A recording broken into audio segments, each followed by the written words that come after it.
What made Samira's disappearance so concerning?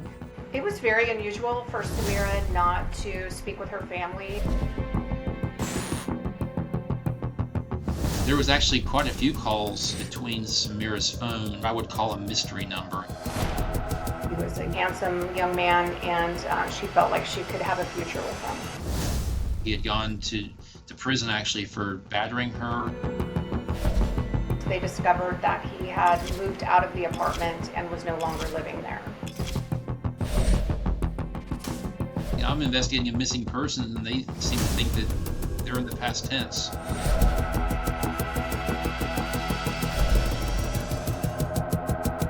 So what were you thinking when you saw him on video? It was certainly kind of one of those aha moments.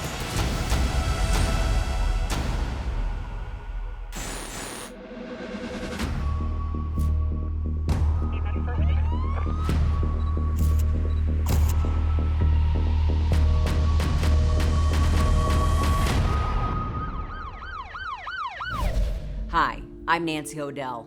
Today's Crime Exposé takes us to Pensacola, Florida, home of the Navy's famous Blue Angels training squadron. The military city became the backdrop of a terrifying mystery when a single mother vanished without a trace. It was the final call she made that would ultimately unravel secrets of a twisted crime.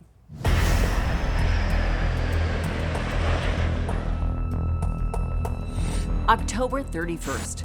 While most people were out enjoying Halloween, the Watkins family was at home in a state of panic.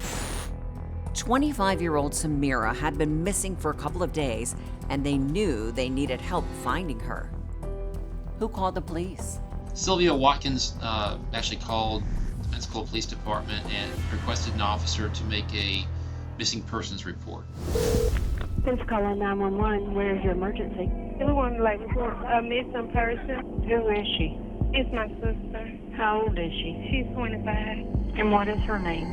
Samira Watkins. The last time the family saw Samira was on Thursday, October the 29th, around 10 p.m. Samira had come home from work, was going to see her boyfriend, was supposed to return home after that, and then never was seen or heard from again. Sylvia said the family realized Samira hadn't come home when Samira's 4-year-old son woke up the next morning asking for his mom. She tried calling and texting but got no response. By Friday evening, she and another sister drove over to the apartment of Samira's boyfriend, but Samira's car wasn't there and no one was home. By the next morning, it was clear something was terribly wrong. What made everybody in the family so concerned? It was very unusual for Samira not to speak with her family. She was very close to her sister and her siblings, and she also had a very young son. Samira's son was the world to her. She was raising him alone and trying to give him the best life possible. She was really trying to do her best to make a good future for herself and her child. She was a manager at a local fast food restaurant here in Pensacola. She was attending college to be a dental assistant. Investigators put out a BOLO, or be on the lookout, for Samira's car and requested her phone records. Family had said Samira was headed to the apartment of her boyfriend, Ricky Littleton, when she vanished. Police learned Ricky was a naval officer that Samira had met 4 months earlier. He was a handsome young man, and she felt like she could have a future with him. She thought that he would be a good role model for her child. He has a good job. He kind of checked all the boxes, so to speak. Detectives wanted to speak with Ricky Littleton. They went to his apartment only to find it empty. When law enforcement responded to Ricky Littleton's apartment, they discovered that he had moved out of the apartment and was no longer living there. The discovery of the vacant apartment only deepened the mystery of Samira's disappearance. Police searched the apartment but found no sign of blood or foul play. Investigators were now even more determined to track down Ricky. They found his cell phone number and called him. When law enforcement got in touch with Ricky Littleton, he had no idea where Samira was. The last time he had seen her was on a Wednesday before she was reported missing. Ricky said he was positive He had no plans with Samira on the 29th since he spent that entire day and night packing up to move to a house on the base the next day. He agreed to come in for questioning. As detectives waited for him to arrive, Samira's phone records came back. It showed her last call was made on the 29th at 10:37 p.m. after she left her home. Surprisingly, the number she called wasn't Ricky's. There was actually quite a few calls between Samira's phone and what I would call a mystery number. It was kind of like this number that we didn't know whose number it was, and her family didn't know. But there was a lot of calls there on her last days alive between the two. Police now wanted to know who Samira had been talking with the night she went missing, and wondered if that person had something to do with her disappearance.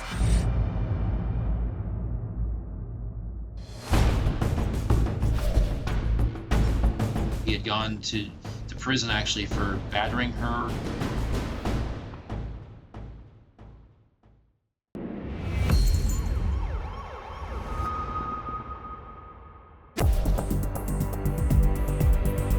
Police were on the hunt for the unknown person Samira had called right before she went missing. Her family offered detectives a name: William Peters, Samira's ex-boyfriend and the father of her child. What made them think that he might have been involved in her disappearance? And there ended up being a domestic violence incident between the two of them that caused him to actually go off to jail for some time. Peters had broken into Samira's home, attacked her, and kept her from leaving the house for days. He was convicted of battery and false imprisonment. He served time, but got out early. And he had actually been released from prison not too long before Samira went missing. Investigators learned Peters was back in Pensacola, and they confronted him about Samira's disappearance. He denied any involvement and offered police an alibi.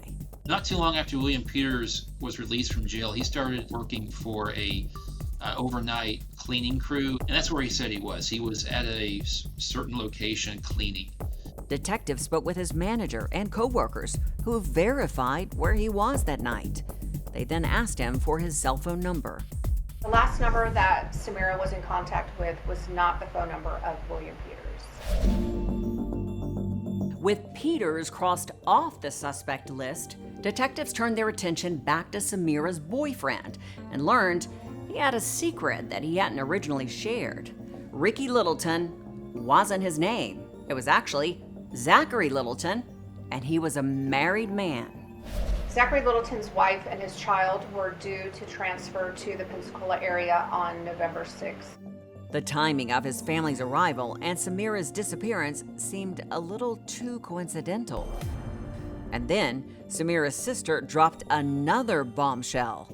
Samira had just learned she was pregnant. She was excited. She was looking forward to having this child and raising it with Zachary Littleton. Okay, all right. You'll have a seat here. I'll be right back, okay? Detectives had a lot of questions for Zachary Littleton when he finally came in for an interview. From the beginning, it was clear he was trying to downplay his relationship with Samira. Wasn't nothing really a relationship. We were just friends. That's what I thought it was. So maybe I did some things, I said some things that probably made her believe that we was in a relationship, but I didn't see it that way.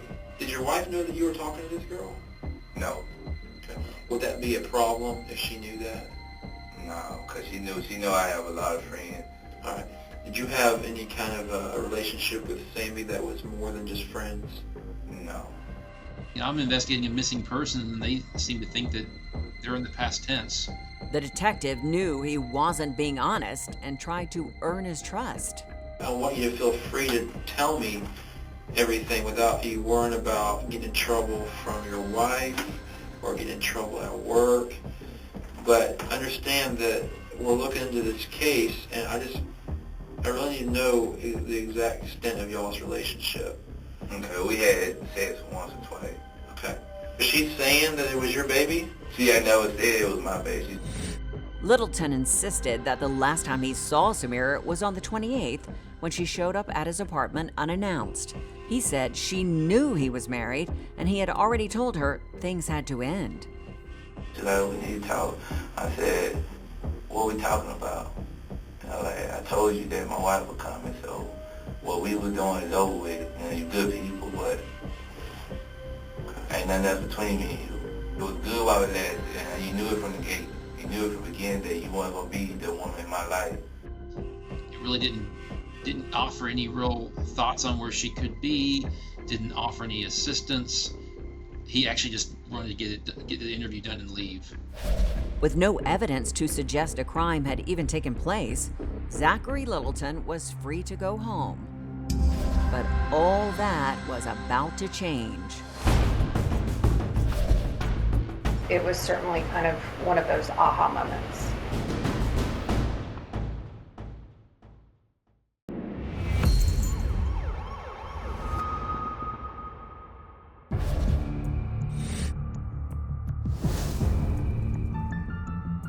For 4 days, the whereabouts of Samira Watkins had been a mystery.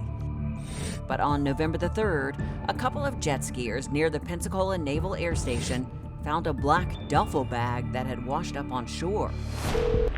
Sheriff's 911, where's your emergency? We think we found a dead body. We're at the Navy Point right off Sunset right now.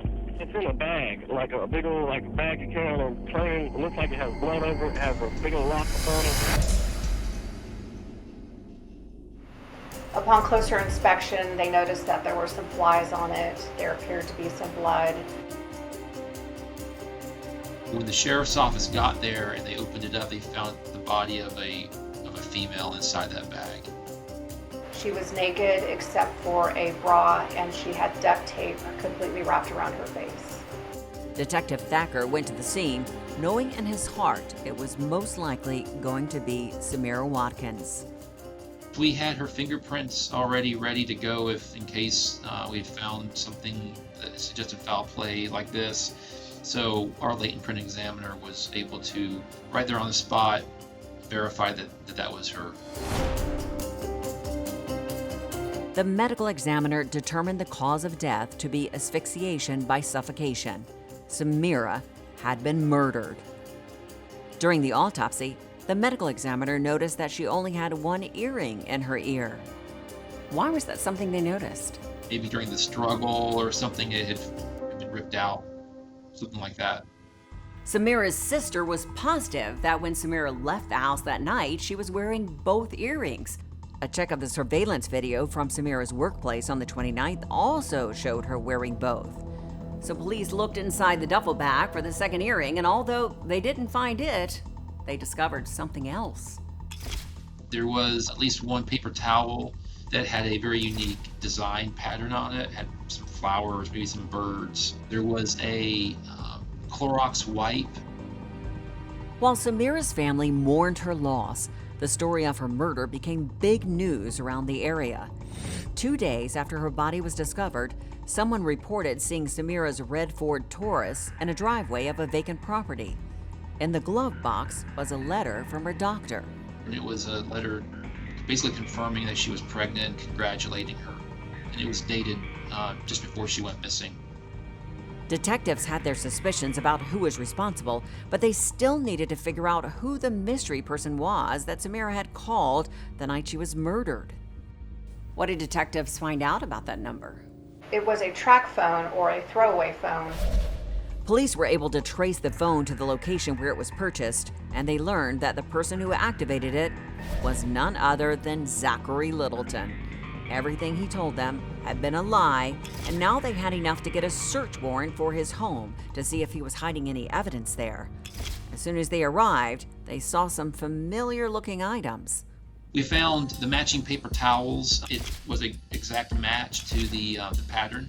I believe that Littleton had that same roll of paper towels and used them and tossed one of them in the bag. He had Clorox wipes there at his house, consistent with the one we found. But there was more.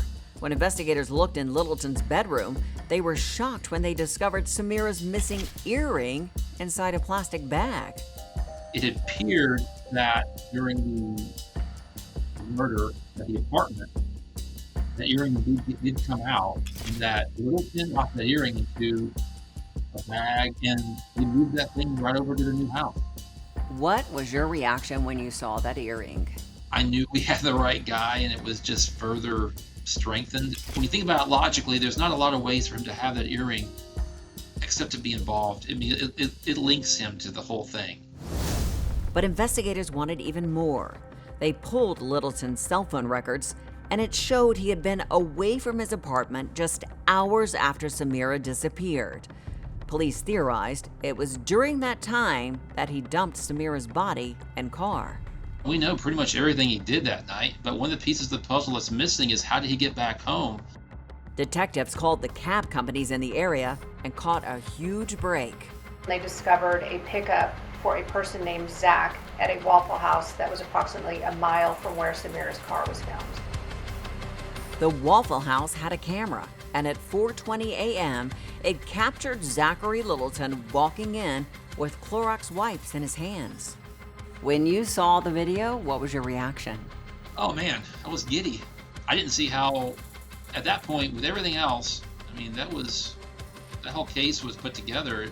Zachary Littleton was arrested and charged with first-degree murder of Samira Watkins.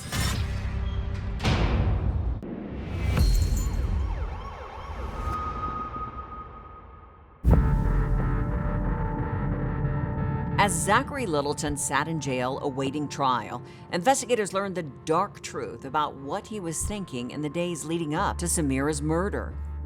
When Zachary Littleton's computer was seized and searched, law enforcement found searches on there for how to cause an abortion, what can cause an abortion.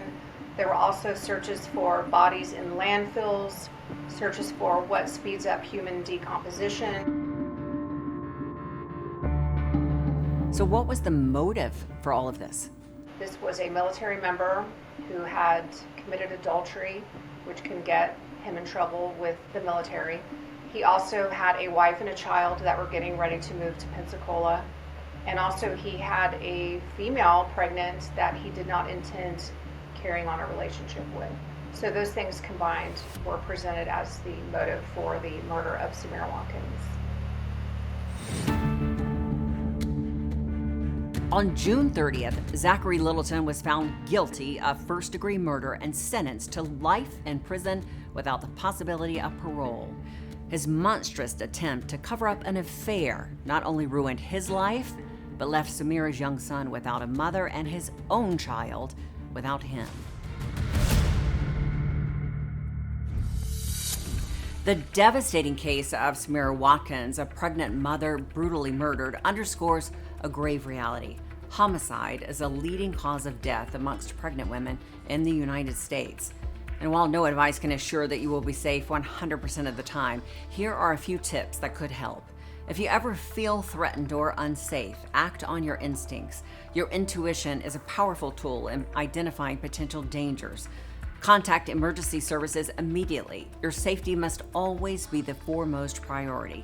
Engage with support groups specifically designed for pregnant women or those facing domestic violence.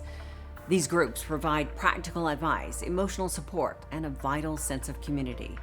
And for those experiencing abuse, immediate assistance is available.